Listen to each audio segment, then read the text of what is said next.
네, 관세 관련해서도 조금 더 강력한 긍정적인 시그널이 포착될 때까지는 조심스러운 접근이 필요할 것 같습니다. 자, 두 분의 전문가가 어떤 업종 관련해서 관심을 표명하실지 궁금해지는데요. 자, 송기훈 전문가가 준비한 유망 섹터부터 확인합니다.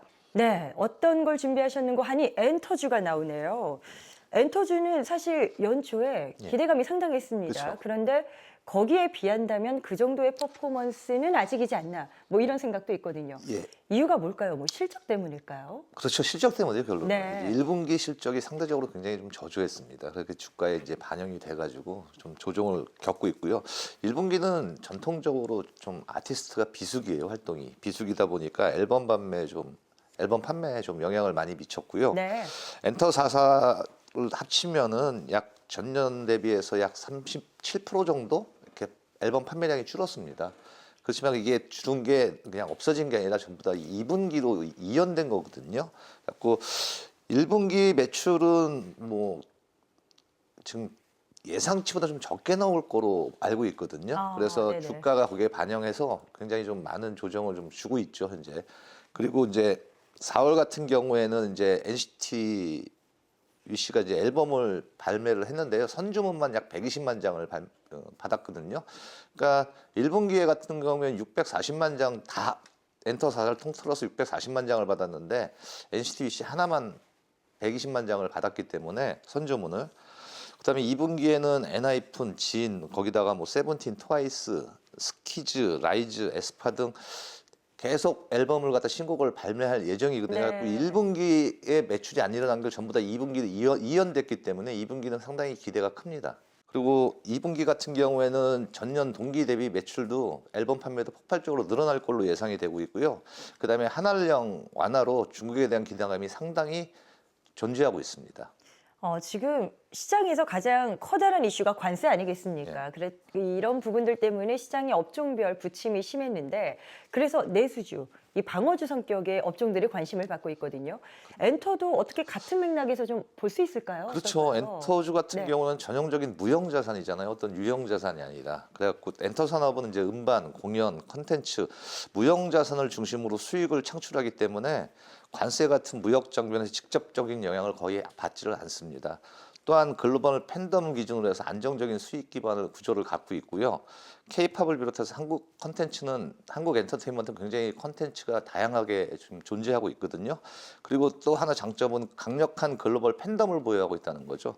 그래서 팬덤은 이제 경제 상황에 따라서 크게 이렇게 휘둘리지가 않습니다. 그러니까 자기가 좋아하는 그 연예인이나 어떤 그룹 같은 경우 있으면 굉장히 소비를 마다하지 않거든요. 네. 그래서 이제 이 트럼프의 관세에 대해서 상대적으로 자유로울 수가 있고요. 그다음에 이 공연뿐만 아니라 다양한 기획을 통해서 디지털 콘텐츠 및 플랫폼을 이용해서 꾸준히 수익을 창출하고 있습니다. 그러니까 이 강력한 팬덤 보유야말로 이 관세 장벽을 이길 수 있는 강력한 무기가 되지 않을까 이렇게 생각을 합니다.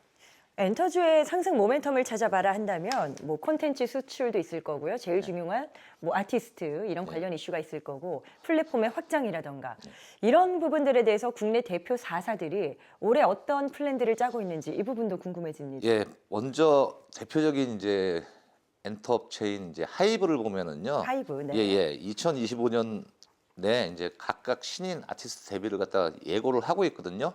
또 하이브 같은 경우에는 멀티 레이블 체제로 가지고 그 각 하이브 산하의 레이블마다 하나씩 다 지금 론칭을 시키고 있습니다. 그리고 하이브 같은 경우에는 6월 이후에 BTS가 완전체가 지금 예상이 되고 있고요. 아, 네.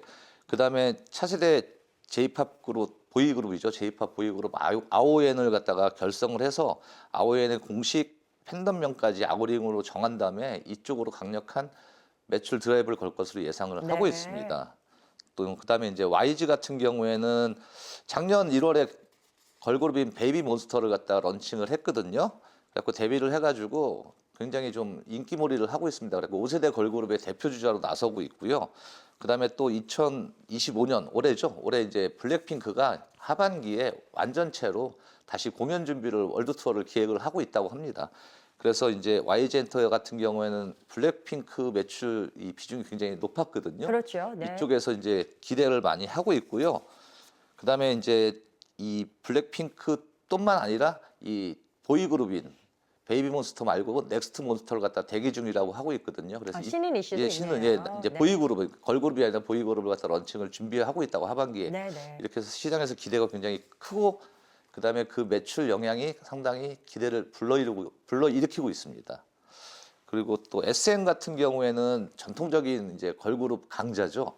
NCT 드림이나 NCT 127, 그다음에 라이즈, NCT 위시 이 저연차 1, 2년 데뷔 한 1, 2년 된 저연차 그룹에서 이제 본격적으로 팬덤이 형성이 되면서 매출이 일어나고 있고요. 그다음에 걸그룹 명가다 함께 이제 SES부터 소녀시대, FX 쭉 하면은 다 아실 겁니다.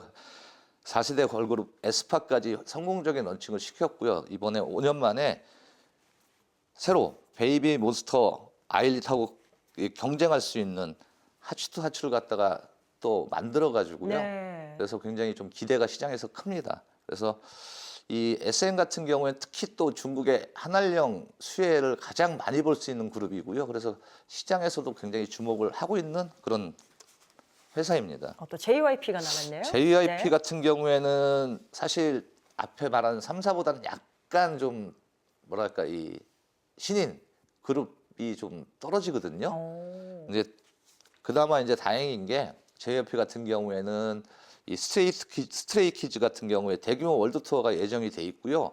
이거 같은 경우에는 이 월드 투어에서 흥행력을 이미 인정을 받고 있거든요. 여기에 이제 트와이스까지 계속 꾸준한 활동을 이어가고 있습니다. 그래서 트와이스 같은 경우에도 이 월드 투어 하면서 관중 동원력을 갖다가 검증받은 바 있고요. 그다음에 2024년도에 넥스지, 키플립 등 이제 신인 그룹들이 데뷔를 했지만 아직은 인지도가 좀 떨어지는 상태인데 올해부터 본격적으로 좀 매출을 일으키지 않을까 이렇게 생각하고 있습니다. 자, 먼저 관심 섹터부터 이야기를 나눠보고 있습니다. 송기훈 전문가가 제시한 엔터주에 대한 자세한 전략, 추가적인 부분이 궁금하시다면 카카오 채널 필살기 고수 외전을 검색해서 친구 추가하시면 다양한 내용들 확인이 가능합니다. 자, 이번에는 저희가 노태성 전문가에게 넘어가 보도록 하겠습니다. 어떤 관심 업종을 제시하셨는지 화면으로 확인해 보시죠. 자, 이번엔 화장품 쪽이 등장을 합니다. 아모레퍼시픽을 대장주라고 많이들 말씀하시는데 이달 들어서만 10%가 넘게 오르기도 했더라고요. 최근에 화장품 관련주가 주목받는 그 이유를 어디에서 찾아볼 수 있을까요?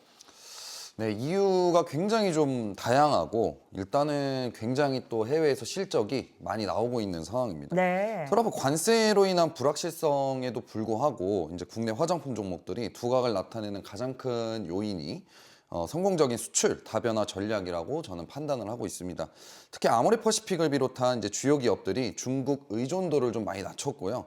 미국, 유럽, 일본, 아세안 등 다양한 지역으로 시장을 좀 확대한 전략이 이제 가시적인 성과로 계속해서 좀 이어지고 있습니다. 네. 이러한 다변화 전략의 성공은 이제 실질적인 이 수출 실적으로 증명이 되고 있고요. 올해 이제 1분기 화장품 수출액이 전년 동기 대비해서 13%나 무려 증가를 했고요. 특히 3월 미국으로 이제 기초 화장품 수출이 전년 대비 16% 증가한 점은 이러한 전략의 이제 효과를 좀 명확히 보여주고 있는 상황입니다. 아모레퍼시픽 같은 경우에는 이제 서구권에서 설화소나 이제 라네즈, 이니스프리와 같은 이제 주요 브랜드들이 미국에서 무려 40%, 그다음에 유럽 중동에서 52%의 매출 증가를 좀 기록을 하고 있습니다. 네. 중화권 매출 부진으로 이제 효과적으로 그런 중화권 부진 그 부분으로 이제 좀 상쇄를 하고 있는 상황이고요. 이러한 지역별 이제 포트폴리오 이제 다각화는 특정 시장의 리스크에 덜 취약한 비즈니스 구조를 좀 만들어내고 있는 상황입니다. 또한 예상을 뛰어넘는 1분기 실적과 이제 코스RX 편입에 대한 이제 시너지 기대감도 우리가 이제 주가 상승을 뒷받침하는 중요한 요소라고 볼 수 있을 것 같고요. 아모레퍼시픽의 1분기 영업이익이 시장 전망치보다 무려 30%나 높은 727억 원을 기록한 것은 이제 투자자들에게 강력한 또 화장품이 다시 떠오르는 그런 신뢰 신호로 작용이 된다고 생각이 듭니다. 네. 올해 초부터 화장품주가 돋보이는 성과를 좀 나타내고 있는 이런 가장 큰 요인은 글로벌 시장에서의 성공적인 지역 다각화 전략이고 또 K뷰티의 세계적 경쟁력, 브랜드 파워를 기반으로 한 장기적 이 성장 모멘텀을 형성하고 있다고 생각을 하고 있습니다. 최근에 관련된 뉴스를 보면 많은 시청자님들도 들어보셨을 겁니다. 우리나라가 제조한 그 선크림이 해외 시장에서 상당한 돌풍을 일으키고 있다라는 내용인데요. 이게 특히나 중국보다 미국 쪽 이쪽 시장에서 두각을 보이고 있다고요? 네, 맞습니다. 요즘에 이제 해외에서 이런 화장품 브랜드보다는 자외선 차단제 전문 기업들이 최근에 좀 주목을 더 받고 있습니다. 특히 중국 시장보다 미국 시장에서의 높은 성장세를 보이고 있는 건 또 분명합니다. 이러한 현상의 이제 핵심 요인은 첫 번째로는 자외선 차단제 기업들의 이제 기술적 차별화에 좀 성공을 했습니다. 미국 소비자들이 인정한 이제 한국산 제품의 이제 주요 강점은 기존 제품보다 40% 가벼운 제형, 그리고 98%의 UVA, UVB 차단율, 그리고 이제 항산화 성분을 통한 이제 안티에이징 효과입니다. 이러한 기술적 우위는 이 코스맥스의 나노 캡슐화 기술 등 지속적인 이제 R&D 투자를 통해서 좀 구축화돼 있고요. 그다음에 두 번째로는 FDA 규제 장벽을 극복하기 위한 이제 전략적 투자 성과를 이제 나타내고 있습니다. 2024년도 MOCRA 시행 초기에는 207건 정도의 수입 거부 사례가 좀 있었습니다. 네. 그러나 이제 25년도 1분기에는 FDA 승인 제품이 무려 148개로 전년 대비 220%나 좀 증가를 했습니다. AS텍과 이제 잉그로드렉 같은 기업들의 인증 원료 공급 체계 구축과 이제 CMP 기준 생산 시설 투자가 이러한 성과에 기반을 보여주고 있고요. 이제 중국보다 미국 시장에 이제 집중하는 이유가 여러적 구조가 있는데요. 무엇보다 미국은 K뷰티 기업들의 이제 시장 다변화 전략의 핵심 대상입니다. 중국 의존도를 낮추고 그다음에 이제 성장 동력을 다각화하는 움직임을 뚜렷하게 보여주고 있고, 특히 자외선 차단제 부분에서는 이러한 전략이 가시적 성과를 보이고 있습니다. 네. 한국 화장품 업체들이 이제 중동과 유럽 쪽까지 발을 넓혀가고 있다. 사실 이쪽은 중국과는 다르게 그동안 개척하지 못했었던 그런 또 영역이거든요. 어떻게 보면 그간의 노력들이 이제 성과를, 결실을 맺고 있다. 이렇게 볼 수 있을까요? 네, 저는 그렇게 좀 생각을 하고 있습니다. 네. 뭐 최근에 이제 바닥 구간에서 뭐 주가가 올라가는 것 또한 마찬가지로 그런 이제 모멘텀들이 이제 요인이 되면서 올라가고 있다 생각을 하는데요. 이제는 뭐 중국 시장 침체에 대응할 수 있는 지속적인 또 시장 다변화 전략이 마침내 이제 이런 이 결실을 좀 맺고 있는 중요한 이제 터닝 포인트라고 평가를 하고 있습니다. 한국 기업들이 이제 유럽 중동 진출 성공은 단순한 이제 판매망 확장이 아닌 현지 이 특성을 고려한 차별화 전략에 좀 기인하고 있는 상황입니다. 유럽에서는 프리미엄 전략과 지속 가능성에 초점을 좀 맞추고 있는 상황이고요. 그 다음에 이제 중동에서는 현지 문화적 코드를 접목한 제품 개발로 시장을 좀 공략을 하고 있습니다. 아모레퍼시픽 같은 경우는 유럽 지역에 이제 체계적인 인프라를 좀 구축하고 있고요. 설화수의 이제 진설 라인을 통해서 프리미엄 시장 성공을 성공적으로 좀 공략을 했습니다. 이니스프리는 EU 그린딜 정책에 부합하는 친환경 제품으로서 유럽 소비자들의 이제 환경 의식에 좀 이제 호응을 하고 있는 상황이고요. 네. 그다음에 이러한 성과가 좀 단기간에 이뤄진 게 좀 아니에요. 화장품 종목들이 장기적인 시장의 전략과 투자의 좀 결실입니다. 근데 이제 한국 화장품 기업들은 중국 시장 침체 징후가 보이기 시작한 그 시점부터 굉장히 선제적으로 적극적으로 시장 다변화 전략을 추진을 했고요. 이제 그런 노력이 UAE 수출 121% 증가, 그다음에 유럽 시장 52%의 이제 성장 동력, 이런 가시적인 성과들로 실제 나타나고 있는 상황입니다. 네. 결론적으로 중국 시장 침체라는 위기를 좀 새로운 이런 기회로 전환하기 위한 한국 화장품 기업들의 노력이 유럽과 중동 시장에서의 좀 성공적인 결실을 맺고 있다. 그리고 K뷰티의 새로운 글로벌 성장 단계를 여는 또 터닝 포인트라고 생각을 하고 있습니다. 노태성 전문가는 투자 관심 섹터로 화장품주를 언급하고 있습니다. 자, 송기훈 전문가님, 예. 어떠세요? 화장품주가 정말 지금 투자 타이밍적으로 적기다, 뭐 이렇게 판단해도 괜찮을까요? 화장품 섹터는 여전히 저는 좀 관심 있게 저도 보고 있고요. 글로벌 시장에서 K뷰티 열풍에 따라 경쟁력을 바탕으로 빠르게 성장을 해왔거든요. 네. 특히 미국에서 점유율이 아직 우리나라 화장품이 굉장히 좀 미미합니다. 많이 수출했지만 그래서 성장성은 여전히 강력할 거로 보고 있고요.